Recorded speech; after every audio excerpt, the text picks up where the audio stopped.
Good morning. Good morning. It is Saturday, 9 a.m.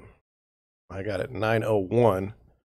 I was doing stuff on the computer to be ready for our wonderful live stream. How are you this morning? Sunday morning, and you're talking about real estate. Yes. Yes. It's no different than any other day. Like the real estate world.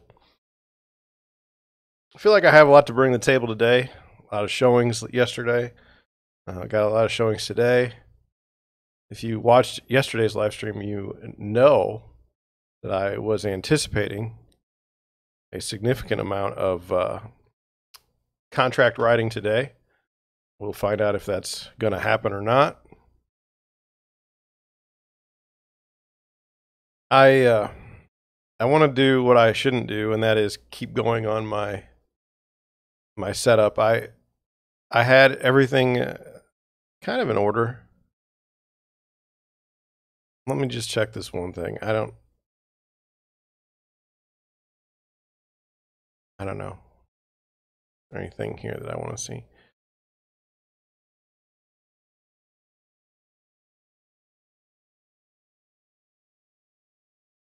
No, I'm pretty happy with what I've got, so we'll go with that. It's going to be an interesting show. I didn't follow the format of checking some stuff before I put it on, which is never good. So this ought to be thrilling. Stats for the stream are doing better. I can officially say that. When I moved over, it was not looking real positive. Looks like I'd made a terrible mistake, but this is, I don't know how many this is over at the new one. 8 or 9 over at the new live stream channel, and the stats are getting better, so that's good. Was fascinating. One of the kids was talking about they did a public presentation, or I forgot what it's called even. What do you call when you talk in front of the class? A presentation.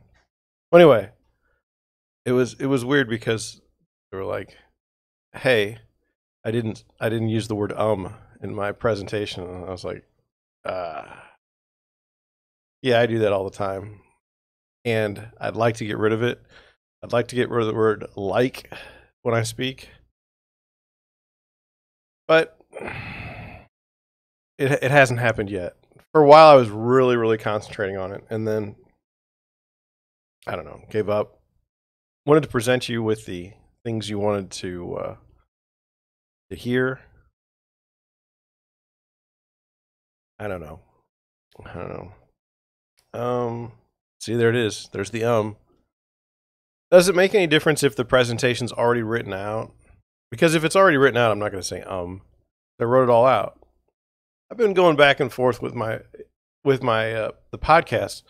Sometimes most of the time now it's almost all written out, but not written out very well. I need to do better, but I don't want it to be too scripted. Really hate scripted stuff. When I watch YouTube and I see that it's going to be this scripted piece of content, that's like, see where there's the like,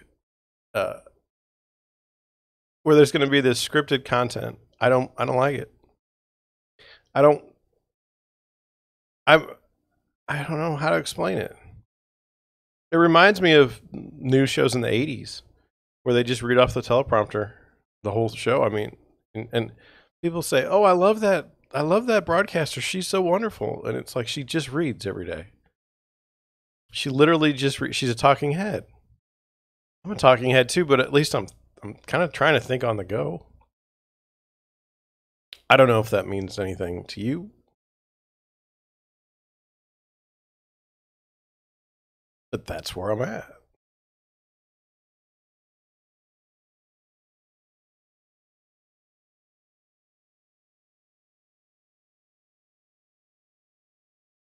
So, this is the 8th consecutive live stream.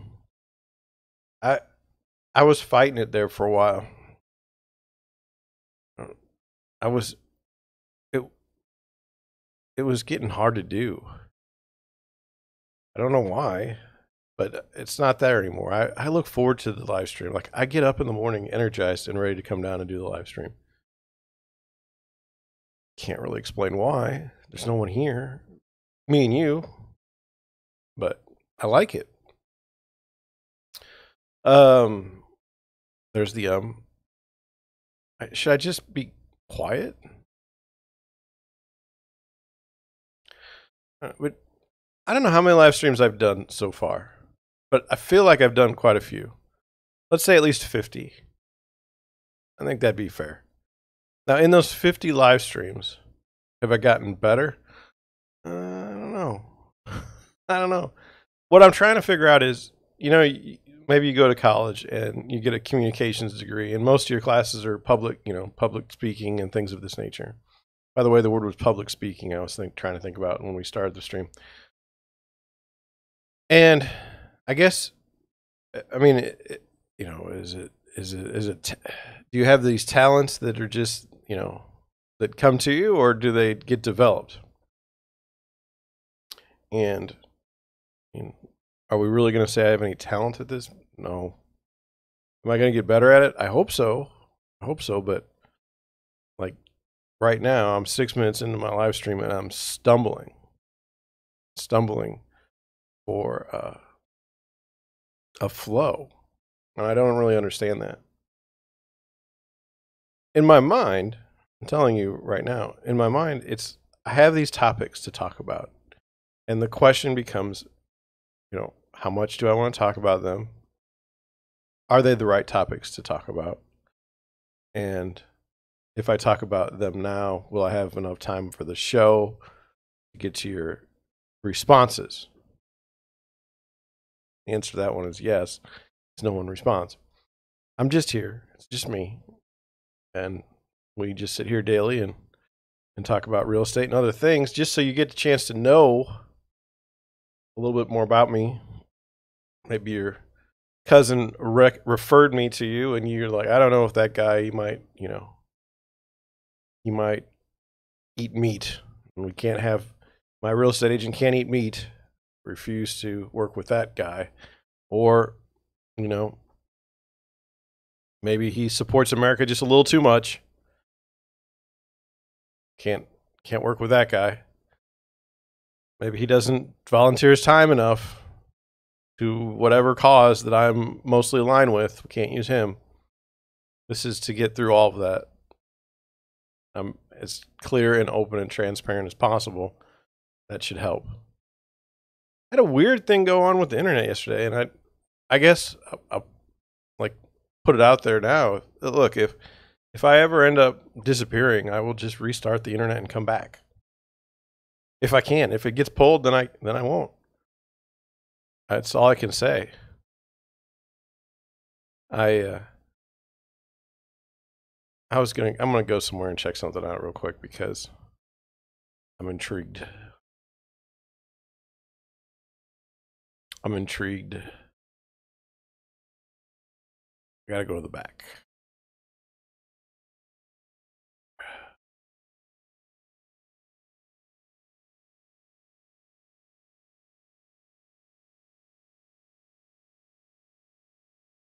Okay. All right. Interesting. So yeah, if I ever get booted off the internet like I did yesterday, I was working on stuff for some showings and I got booted off the internet. If I ever get booted off, just know that I'll come back. Best I can do.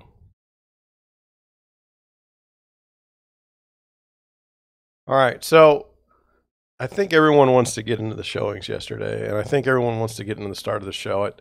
The beginning here has been terrible, and I don't know what to do about it. So we'll just keep going. I have a set of papers here. I'm going to try so that you can't see them because I don't want you to. These are my showings from the day. Can you see? I always, whenever I go on a showing, I always print out the listing. I print out the tax record. and then I print out a copy for my buyers. Now, do my buyers pay attention to the sheet that I give them? I don't know, but I do that as a courtesy so that they have something to remember that they were at the house, like a physical reminder that they visited a house. And they may throw it away. They may say, I want to save trees. Please don't print anything off. I don't care. That's what I do. I always like to have something to hold on to when I'm in a showing so that my hands aren't like this, because that's creepy. You know what I'm saying? Like, you ever meet people with their hands like that? It's creepy. I tend to not do it, but I don't want to start. My fear of doing it causes me to get a piece of paper. And so when I have a piece of paper, then I just look. If someone says, when was this house built? I know. I just look. 98 years old, this particular house. Does it have a fireplace? Yes, one. Say, well, you could just look, the fireplace is right there. Yeah, I could. But there could be like 5 other fireplaces, and I don't know where they all are. I just got to the house. A lot of people think that it's like HGTV, and I've gone to the house, and I've looked at everything, and then I'm ready to go when the person gets... No. You look at so many houses that there's no way that you can preview houses before you go on every single showing. There's just no way. It doesn't happen. It happens in the movies. It happens in fake real life. It doesn't happen. Now, you say, John, what about a $1 million client that wants you to look for him? We'd have to talk. I hear so many stories about how terrible buying a home sight unseen is. And I mean, from agents getting murdered all the way to deals falling through at the last minute because the people are like, there's no way I'm buying this house no matter what price you put on it.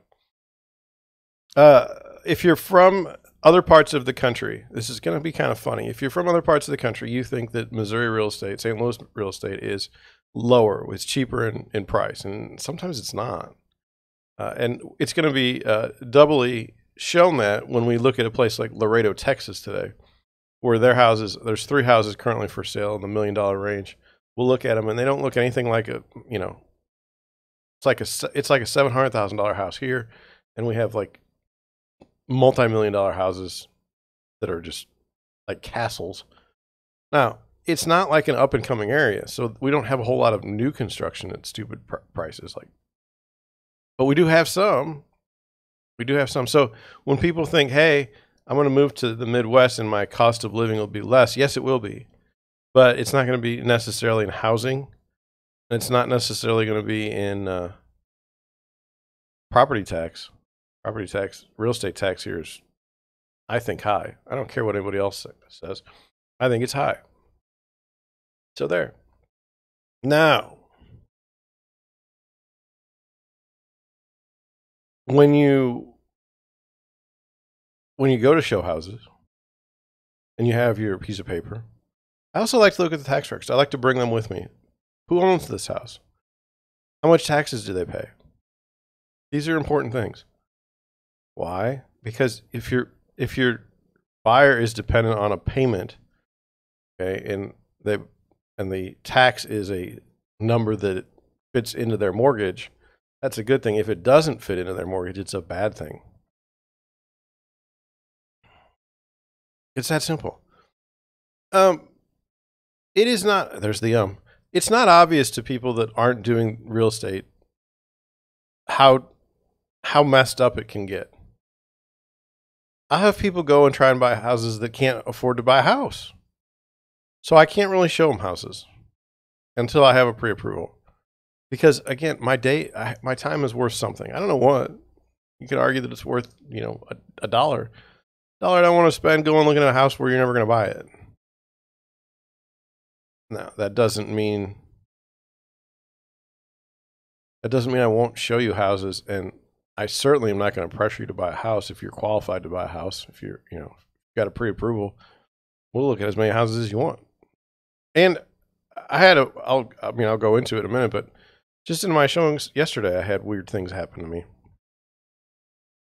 As far as, working with my buyers and them understanding that you don't have to buy a house just because we went and looked at one.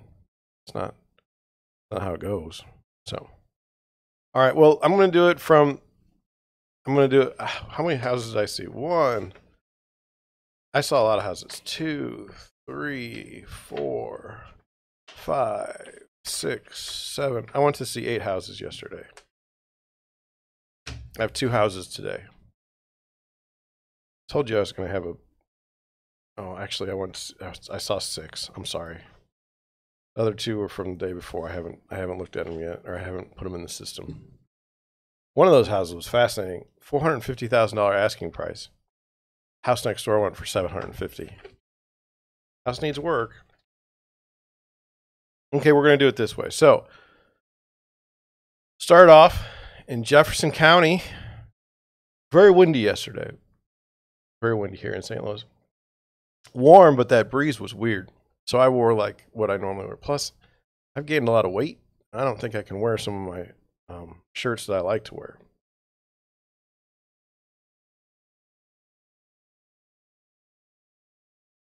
And I need to do better. I need to stop with the soda. I need to stop with massive intakes of food, grazing at night, all these things. Need to do that.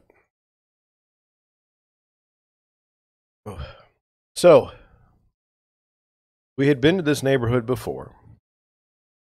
There was a house that my buyers had wanted to purchase. It was the first day out, and it didn't work out. The people took an offer like right in the afternoon. It was very strange. It was a strange deal, but we know that the house sold for $460,000. So this house came up for sale in the same subdivision, same style house from the outside. So we went and took a look. When we went in the house, it was immediately apparent that there had been no updating since the house was built, and the house was not the same as the house that we saw for $460,000. This current house is listed for probably $450,000. I did an Now, if you walk through the houses, there are more than $10,000 worth of work to do to get it to the $460,000 house. Yes.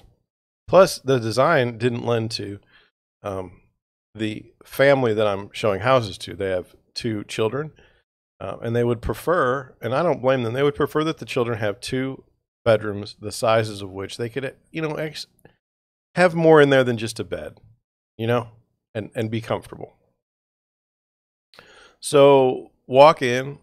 On the left-hand side of the house is a formal dining room, which, whatever. I'm not really a big fan of the formal dining room or that formal space.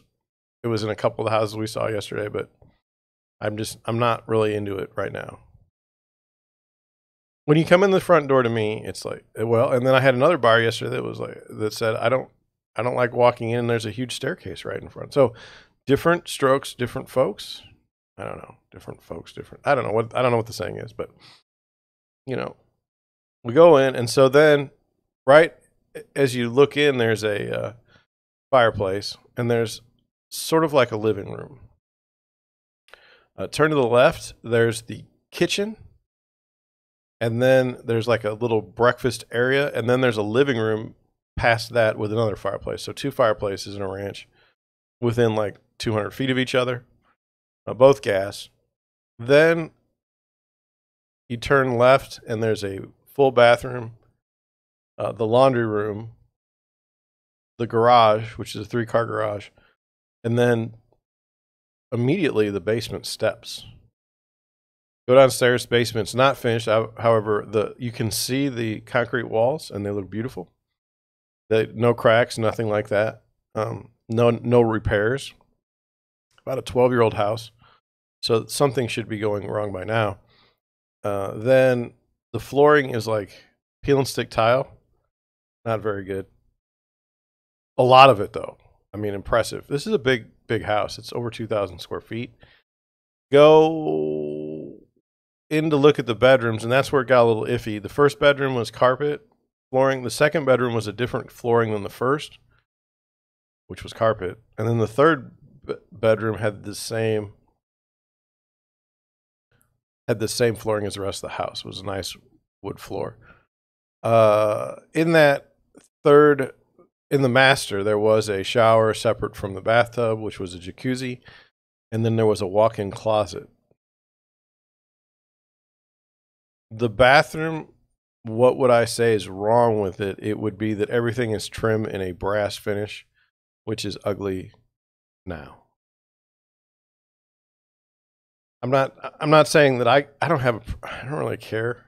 You know, I mean, I like the brush. Mine is a brushed nickel, but that's not in style anymore either. So then the house was all white. And it wasn't like the off white, like that's really popular. It was just like the original painted white. It basically did nothing in the house. And then the backyard, no fence. So my buyers have a dog, so they'd have to get a fence. And then the yard sloped up from the house, which I don't like. Never have. I mean, how are you going to play in your yard? So I don't know. So to me, it was not the same as the other house. The price did not indicate that we should purchase this house for the asking price, given what we know about the other house. That's why you go look at houses with the people. Like they knew immediately when they went to the one house and then saw this house, they're like, nope, this isn't going to work. It's that simple.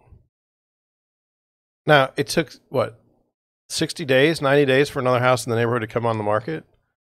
Some people don't want to wait that long. But I think the best home buyer has something to compare to when they look at a house, and they have they gain some knowledge. Today, we're going to go look at a house on the same street as we looked at another house maybe 4 days ago. You know, we'll have a good comparison. We'll know what we're doing. And then buyers are so much more confident when they write an offer. You know, they know what someone else bought a house for. They saw the house that they bought, and now they can say, okay, well, if they paid that for that, why are we paying this for this? Or maybe we should pay more. This is better. Certainly that's a response as well. But this is such a different approach than what I see out of most real estate agents. Most of the real estate agents I see are, hey, talk this house up. This is the greatest house we've ever seen. You want to write an offer? It's never negative. And then even when you have an inspection report that says this house is terrible, they're like, oh, well, it's okay. You can fix stuff over it. It's bad real estating.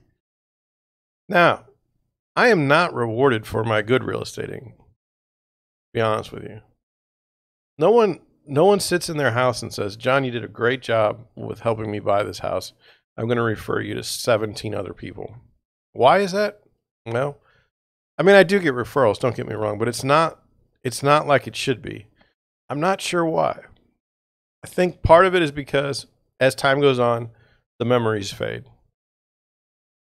So if I showed you a house 5 years ago and helped you buy one, it's been 5 years. Maybe you get a text from me. Maybe you get an email from me. Maybe you get something else from me every once in a while, but you don't really hear from me all the time, which is my fault.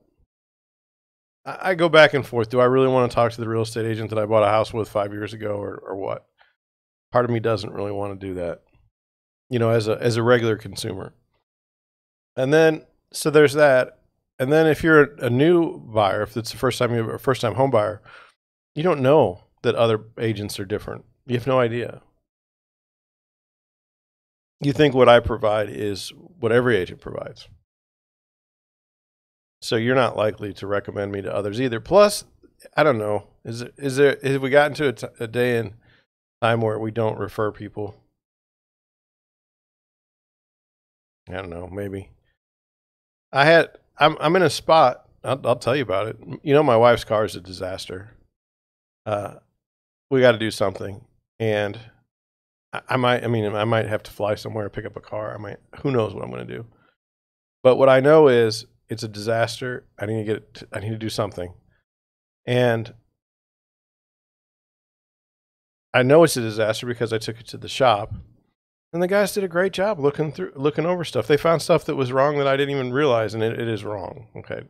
Like a leaky shock, when you take a picture and it's leaking, I know that it's that way. I didn't see that. I never put the car on the lift when I changed the oil, and I wouldn't have known. So I'm appreciative of what they found. Can I refer them? And the question has been now, can I refer them to others? Can I market for them by saying they did a great job on a car they didn't really fix? Didn't fix anything. Why didn't they fix anything? Well, we went over this. I'm not paying $12,000 to redo the car. And for those of you who are car conscious, remember, like, if you do have to change the head gasket in that car, it's an engine out. And by the time you change the engine, or by the time you change the head gasket, you might as well just put a different engine in it. Anyway, all right, so that was showing number 1. So that was kind of interesting. Showing number 2. This house was a fascinating thing. So have you ever had, well, I don't know. We might not get into anything else. We might just talk about showings because this is what I love to do. This is what I do. So we go to the house, and first of all, I get a text early yesterday morning. Hey, if the driveway is full, park next door. All right, well, I can do that. No problem. This house is, you look at the picture, it's a nice house. All the pictures make it look like a beautiful home. What they don't tell you is it's off a super curvy road where limited visibility and people are driving like idiots. The speed limit's 25. People are taking these turns at like 90. So we drive by once, can't pull in because there's 15 other people there. Okay. Drive by again, miss the road because we weren't looking for the road. We were just going to pull in the drive. Third time, I pull in the side road. My buyers pull in the main road, and it's like you're like this. You literally go down the side of a hill to this driveway. So if it snows, you're stuck in your house. You're not getting out. I don't care if you have a 4-wheel drive car or not. And we have ice here. I don't know how you don't run into the garage in the winter. So that's a no. So earlier in the week, my buyers texted me. They're like, "This is the one, we're going to put an offer on it." And I'm like, "Don't jinx that. That's a jinx. Don't do it. Don't ever write that you're going to buy a house before you've seen it. It's just not good. Not good." So already, okay, we haven't even gone inside. There's 2 families walking around inside. We don't know that yet. We're looking at the outside. The husband is like, "Hey, this is a great house." The wife is already wants to go home. She's absolutely done with this house. So we go inside, and it's a nice house, but there's deferred maintenance issues for sure. It looked like it had been added on to over time. There were rooms that didn't make any sense. And again, when the wife wants to leave, okay, it's not going to happen. Doesn't matter how much the husband likes the house. It's not going to happen. Plus, the husband didn't like the house that much once he saw. I mean, they both remarked, "Wow, the pictures and the house are 2 different things on this one." And I tell people that all the time. And even I get suckered in by it every once in a while. But I knew this house was going to be a bit dicey. It had a huge lot. But when you're on the side of a cliff, like, it doesn't really matter to me. This is in Missouri. I don't know if you're in California, maybe a 1-acre lot on a mountaintop.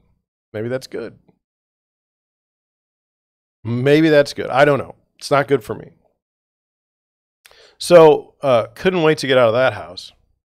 That house was, the asking price was $20,000 less than the house we previously looked at.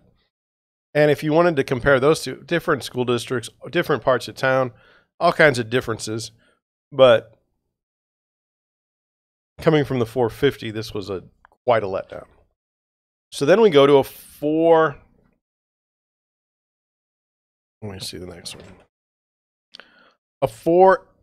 They're asking $489,900 for this house. The yard is small. It is a little bit above my buyer's price range. It has a 3-car garage. It looks pretty. You go inside. On the right, there's one of those rooms that I don't need. On the left, there's the dining room that goes into the kitchen. Big spaces. And what I'd like to offer is this. New home builders depend on knowing the market, knowing what buyers want, knowing what buyers are coming from. Okay, so let's take some examples. One, like, my house is built in 1960, the washer and dryer are in the basement. It's not a problem to me. I'm used to it. It's the way it is. You build a house now, the washer and dryer better be on the main floor. There should be a room for it. The kitchen in my house is a galley kitchen, totally. There's no bar or anything like that. Every house now, there's a bar. Like there's a place for like 3 seats. It's either an island or it's a bar. I don't know why. It's just that's the way it is. My house is, the ceilings are about 9 feet, okay, and they're flat. Every house you go to now, there's going to be some place in the house where you have to have vaulted ceilings.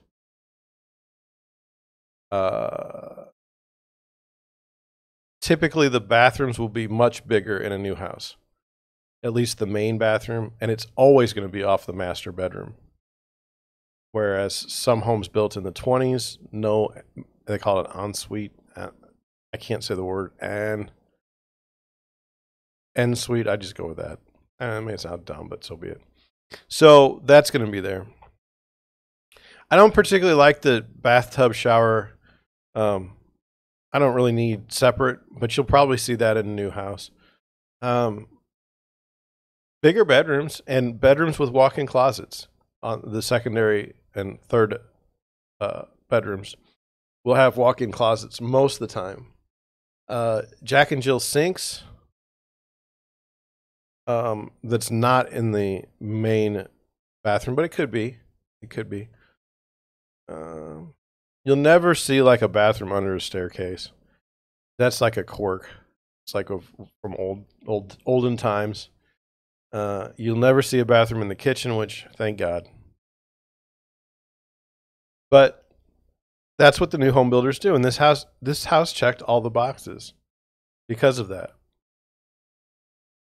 You also won't see, most of the time to me, the developments that I see, the land isn't really great for development. It's not flat. And this is the case in this house. It's like, there's no land. You're right on top of your neighbor. You got this monster house, 3,000 square foot house, stuck like right next to each other.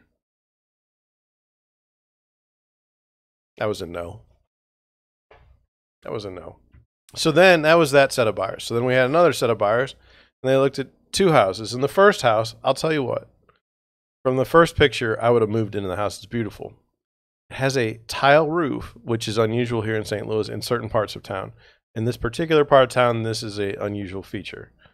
It's nice. The pictures are nice. You go in, the house, the minute that you go in, all of a sudden the narrative starts to fall apart. How so? Well, the first room, while clean, didn't make a whole lot of sense. The second room, why do you say it doesn't make a lot of sense? Well, there's a door in your living room to go to the backyard rather than at the back of the house. So if you want to go to the backyard, you have to go to the side and go out, that's fine, but it's just not what I want. The house didn't have a lot of love. What I mean by that, it was dirty. It was one of those where I was going to have to take a shower when I got home. It was, how do I put it? It wasn't good. The kitchen was weird. When you have a countertop and the width of the countertop is 10 inches or less, I'm sorry, the depth, that's a little strange. Don't you think? I do. I think it's strange and a waste of space. Then the basement was just, they had a bathroom. Like, let me ask you this. So say you see a bathroom and they put up drywall, but they didn't tape the drywall and they didn't paint the drywall. So is that a finished? I mean, to you, is that a finished bathroom? Plus, there was no sink, which is gross. Then there was provisions for a sink on the other side of the wall, but they didn't bother to put in. It was just dirty. It was also too short. My buyer's like 6 foot, and he was going to hit his head on everything in the basement. Go outside of the backyard. The entire backyard, they had a dog. They took the dog away for the showings, thank God. But the dog had taken the entire yard and turned it into just a mud pit. Everything, there's no grass. And it was just bad. The fence was falling down. You go to the garage. There's a car in the garage with all kinds of auto parts and stuff. And the people are moving, and that's okay. But you got to clean while you're moving. You got to clean. And what they're asking for where it is, I mean, just No, I was on that street before, and I kind of came in the same situation.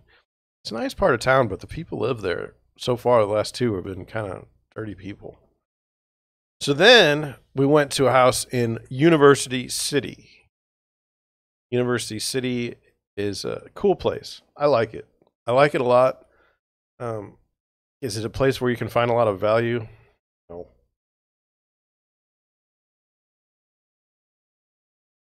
And there's good parts of University City and bad. So, first off, the curb appeal of the house was gorgeous. Okay, that means something. Just like the house before, it had great curb appeal. But the question is can you follow that curb appeal with something strong? So walking up through the it was on the corner. Walking up through the yard, there was a sidewalk that had seen better days. There was also a tree right in the middle of the sidewalk that they just went around. Over time, it had just kind of pushed the sidewalk away. House had an alarm system, and if you know me, you know I'm afraid of alarms. Why? Well, I don't know all the alarm systems, and so I don't want alarms going off when I'm showing houses, and I don't know all the alarm off and on buttons. This one here, they gave me the code, but I didn't know where the disarm and arm button is. I didn't know what it looked like. So when I go in, and also when you have that, and I guess it's wrong. So I go in and I shut the door behind myself, run over to the pad, change it, put in the code, and then I go get my buyers. I guess I could put my buyers in the house and shut the door, but I'm just trying to get there before the alarm goes off. So I get in there and I turn the thing on and I arm it. Nobody had set the alarm. I was the only one. So I was like, oh no. So then I had to disarm the alarm. So I do that. They have a ring. These people know I'm there. But you walk in, it's a beautiful house. To the left, there's actually a bathroom. To the right is a living room with a vaulted ceiling. And this house was built in like 1920s. Yeah, from what I see here. Built in 1932. I'm sorry. I missed it by 12 years. And it's all brick, just beautiful. I would say it's a Tudor style. But then the way they had their furniture set, there was a couch that was covering the door to the next room, which turns out the next room is like a Three Seasons room, a screen-in porch. They call it a solarium. So that's like right to the outside. Then the dining room is straight, and you see like the backyard. Backyard is a decent size. There's no real good way to get the lawnmower to the backyard. It's also like off of a main street. But even then, I'm telling you these things, but they weren't deal breakers. We go in the kitchen. The kitchen's beautiful, and it has a room just a little past there, really behind from when you walk in.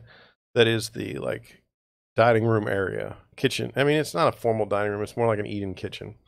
But that's fine. For these people, it was totally fine. So then, choice: go upstairs, go downstairs. We'd gone outside. It was fine.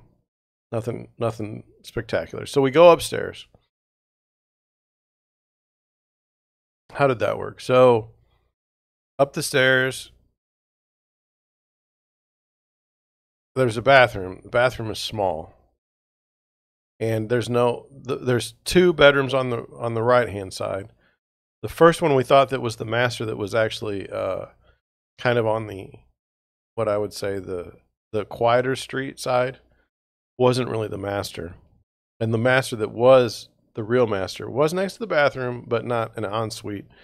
And it was off the main street, and it was noisy. One other small bedroom on the right, that was the upstairs. Buyers are still interested at this point. Now, I'd gotten an email earlier that day that said that offers were due by 3 due to a massive interest. I don't know if that's true. There was no one there during our showings, and I don't know. I think it was just lazy on the agent's part. So then we go downstairs. That's where things fell apart. Tuck under garage, I'm totally fine with.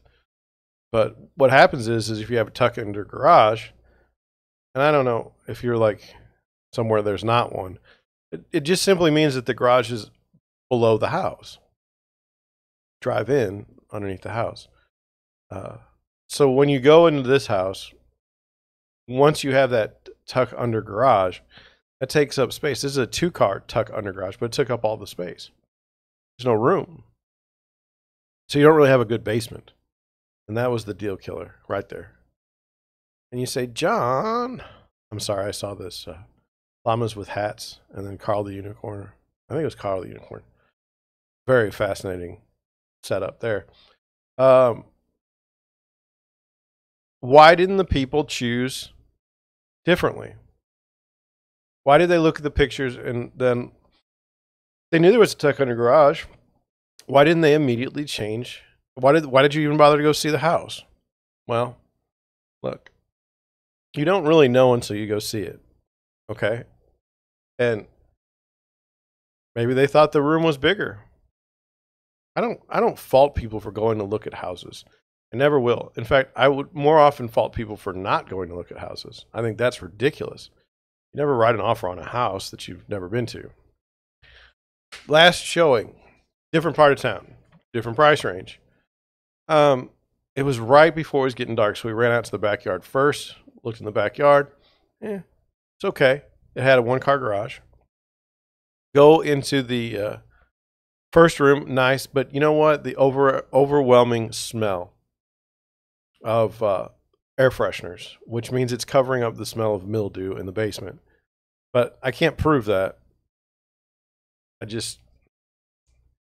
So you go in this house, in the kitchen, the deal breaker happened right away.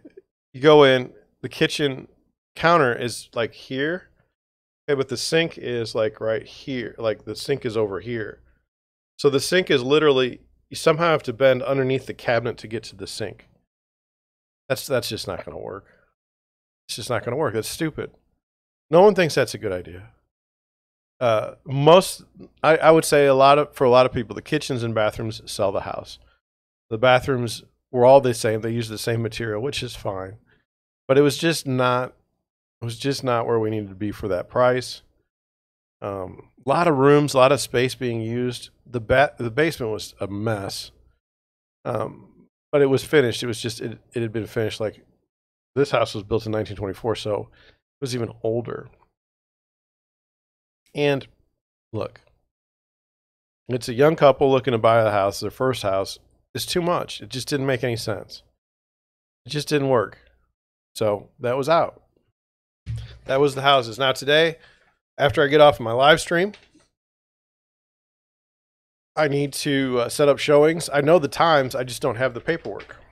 And so what I do now, because the market moves so fast, every single house, I save the sheet and then I put it in my system so that I know what happens to the house and how much it sells for. That's what I do. Drink.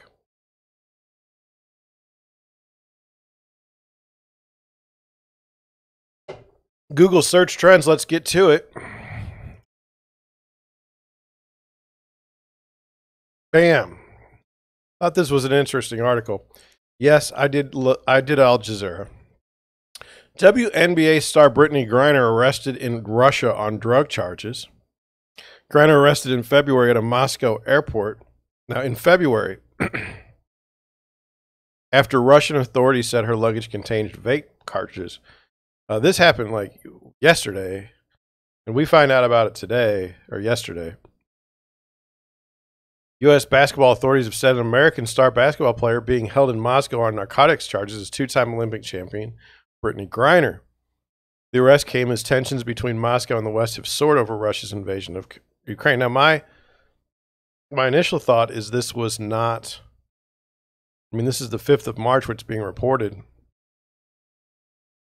says she was detained in February. I don't understand. I don't know when the war started. Russian Federal Customs Service said in a statement on Saturday the person had won 2 Olympic gold medals with the United States without releasing the player's name, and added that an inspection of hand luggage carried by a U.S. citizen who arrived on a flight from New York in February confirmed the presence of vapes and liquid with a specific smell. Now, I don't know the laws about vapes there. It said an expert had determined that the liquid was the narcotic cannabis oil. The Customs Service said the detained woman faces a potential jail term of 5 to 10 years. I don't know anything about this.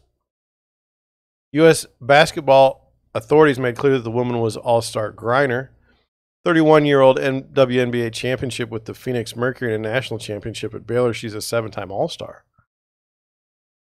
It says the news comes as State Department issued a Saturday do not travel advisory for Russia because of its invasion of Ukraine and urged all U.S. citizens to depart immediately, citing factors including the potential for harassment against U.S. citizens by the Russian government security officials and the embassy's limited abilities to assist Americans in Russia.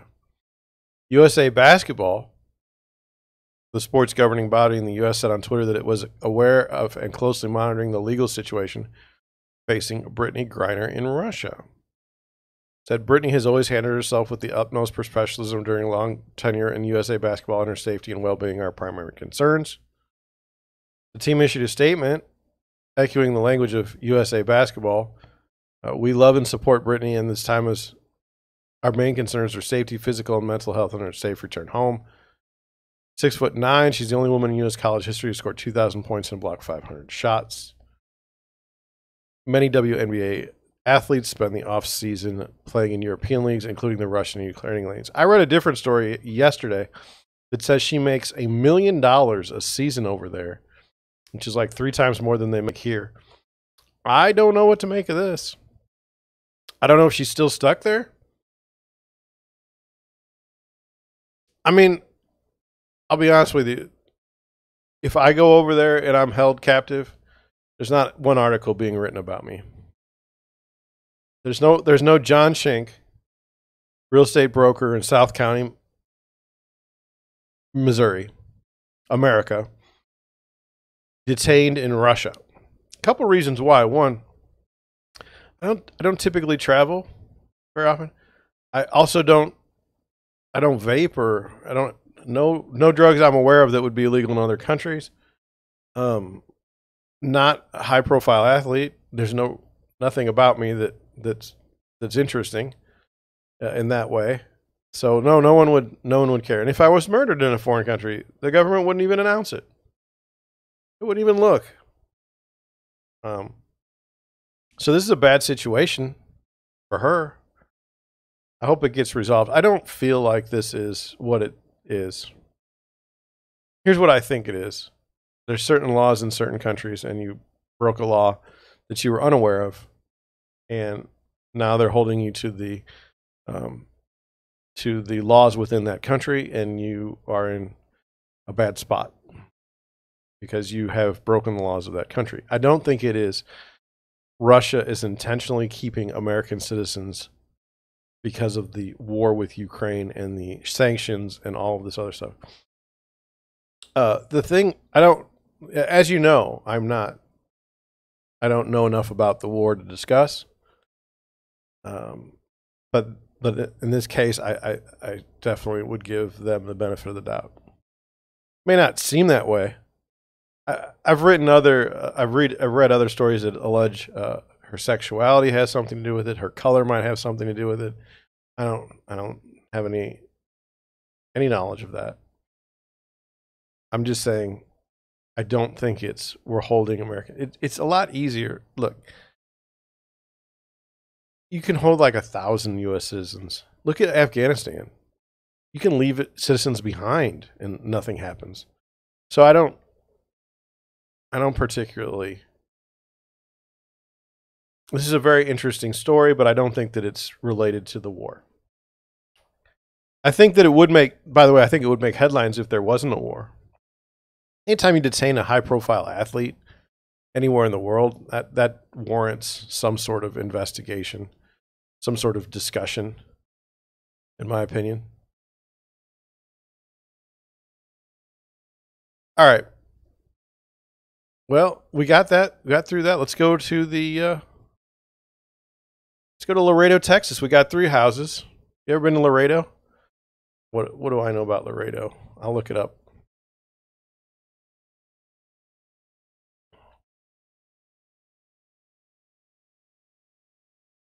And it'll take a second because,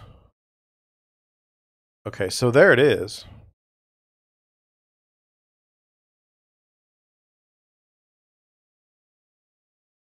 Laredo, Texas is got to be on the border between Mexico and Texas. Boy, look how big that border is. Isn't that amazing? I mean, when you're going to, now, this is me, when you're going to secure the United States border with Mexico, I mean, that is a long border. All right.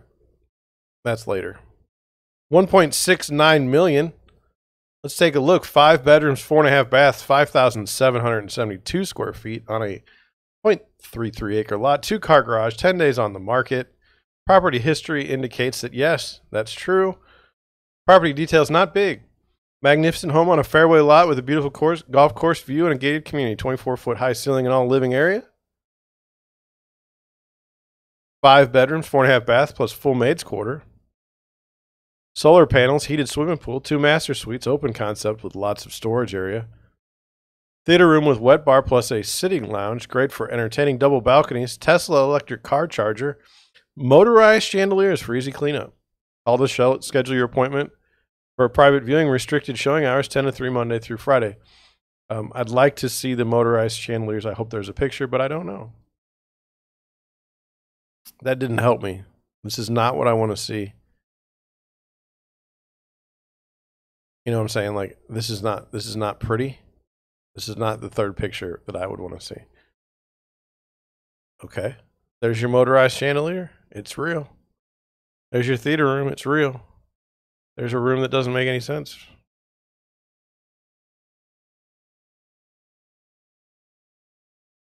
Beautiful kitchen. I like it. It doesn't really feel open to me, but I don't like crooked pictures of bathrooms.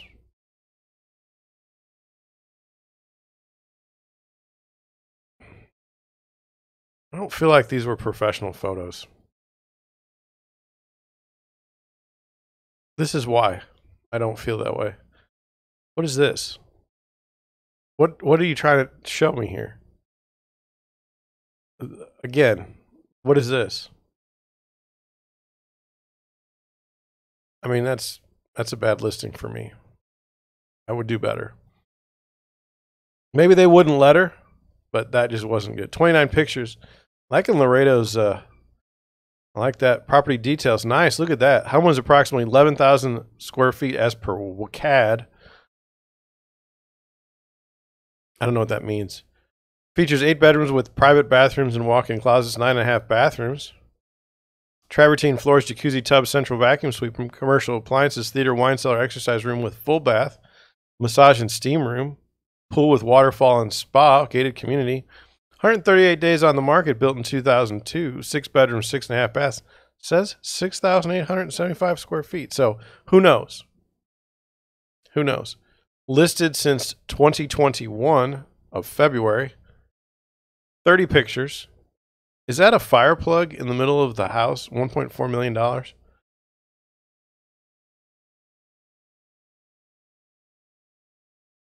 Empty. House is empty. Would you have done virtual staging in this house? Maybe. Maybe.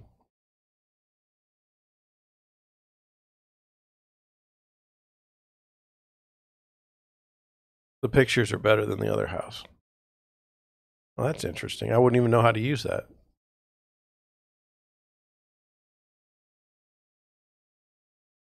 Pool. See, there's another house over there.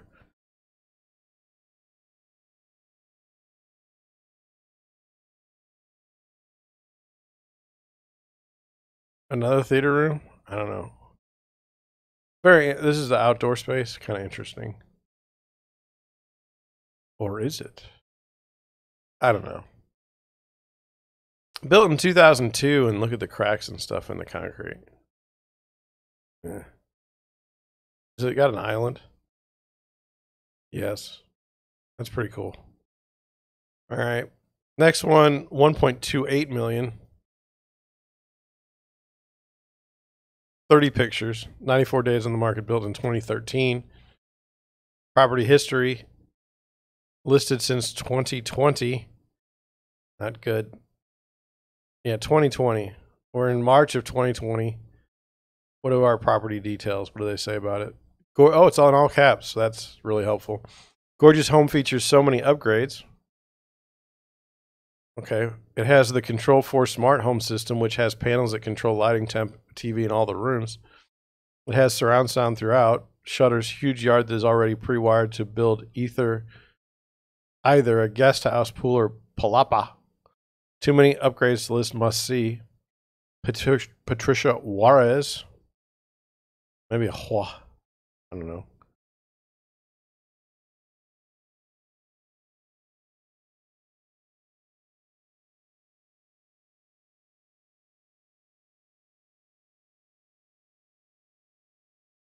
That's kind of cool.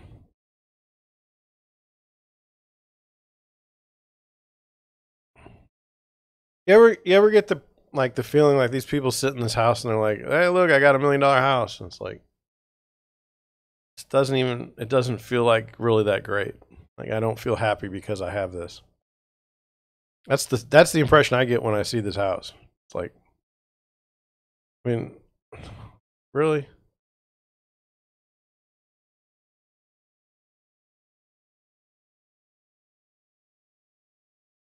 Like, why are you working out on the second floor? Like, who's carrying all your stuff up to the second floor?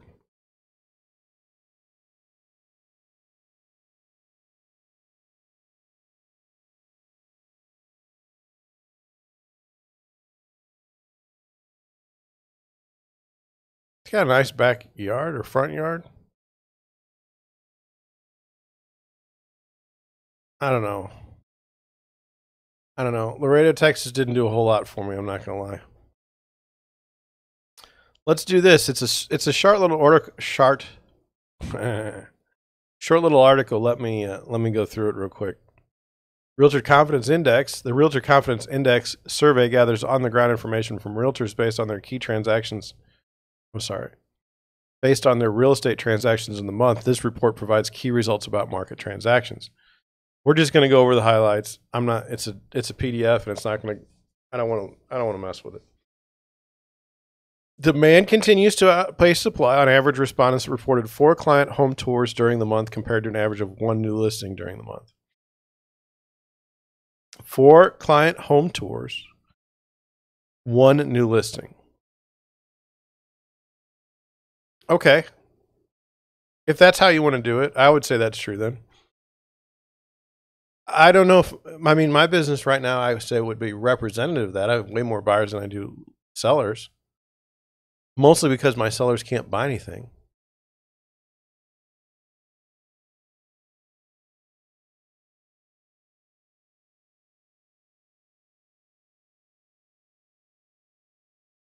I'm looking at my board, and it's just like I can't even remember some of these people that are doing the buying and selling.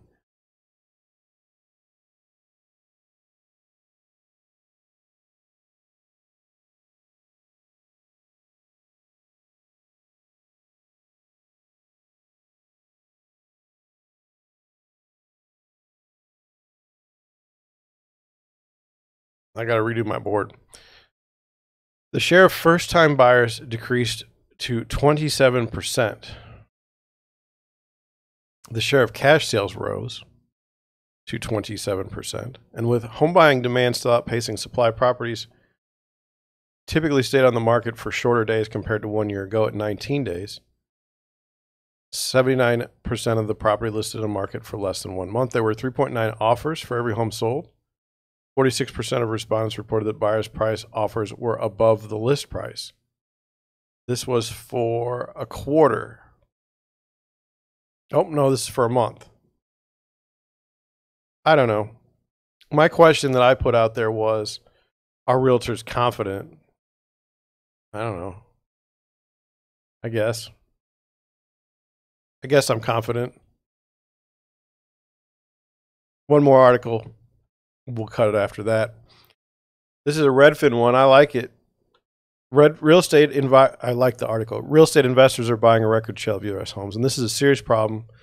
It needs to be highlighted. There needs to be something done about it. I don't have a solution. Investors bought 18.4% of the U.S. homes that were purchased in the fourth quarter, a record high. Investor demand is stronger than ever as home prices increase, allowing investors to charge higher rents and sell flipped homes for higher prices. Real estate investors bought roughly 80,000 U.S. homes worth a total of $50 billion in the fourth quarter, up significantly from a year earlier. Mid-priced homes are becoming more popular with investors, making up 32% of investor purchases in the fourth quarter, a record high. Low-priced homes are still most popular with investors, making up 37% of purchases. Investors had the highest market share in Atlanta, Charlotte, and Jacksonville. Real estate investors bought a record 18.4% of the homes that were sold in the U.S. during the fourth quarter of 2021, up from 12.6% a year earlier, and a revised rate of 17.4% in the fourth quarter. It says we define an investor as any institution or business that purchases real estate. When we refer to record in this report, the record dates back to the first quarter of 2000. The data is subject to revision. Scroll to the bottom to read the full methodology. It says, although investor market share hit record in the fourth quarter, the number of homes bought by investors declined. But that's because they're holding them onto them. Here's what I'm worried about. I'm just gonna tell you my worries. What I'm most worried about is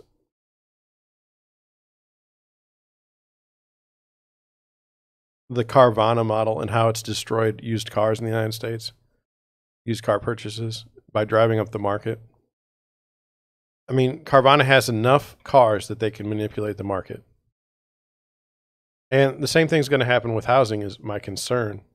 So many individual investors, and by individual I mean different companies, buying homes, and like, for instance, like Open Door, they buy a house, they do a little bit of work, and then they charge a stupid amount per sales price relative to other homes in the market. They have to charge more because they're taking on additional risk and they're paying the buyer immediately. But it's just a bad idea. A bad idea. And I hope that something is done. If I were to believe in the government's ability to do anything for its citizens, it would be, hey, can you look into this and fix this? But I know that the government can't fix anything, really, and that it's just going to be a bad situation. I think, this sounds bad, but if you're a business entity, you have the ability to buy 10 homes, and that's it, across the United States. How would you police that? I don't know. But when BlackRock comes to buy your house, you know, and some of these companies, these iBuyers don't even make any money. They're just being funded by people and it's just going to take everybody else out of the marketplace, and then they'll be in great shape. But the housing issues have been caused by many different reasons. I think the artificially low interest rates, not great. There was a shift during the pandemic to a different type of housing. A bigger house most of the time. So I don't know. It's a bad deal. Bad deal. And I hope that you join with me in just saying that it's a bad deal, and maybe something will get done, but I don't know what. I don't think any politician wants to go against like BlackRock. Just afraid of them. I don't blame them. I understand. Anyway, that's what I have for you today. Was it fun? I don't know. It was fun for me. I got a lot of things to do here before my next appointments, so I'm going to cut out. Thank you for watching. I'll catch you tomorrow, 9 a.m. Monday morning. Boy, the weeks go by fast, don't they? We'll have a report from the houses I see today. That'll be interesting. With that, I'm going to head out. Thank you for watching.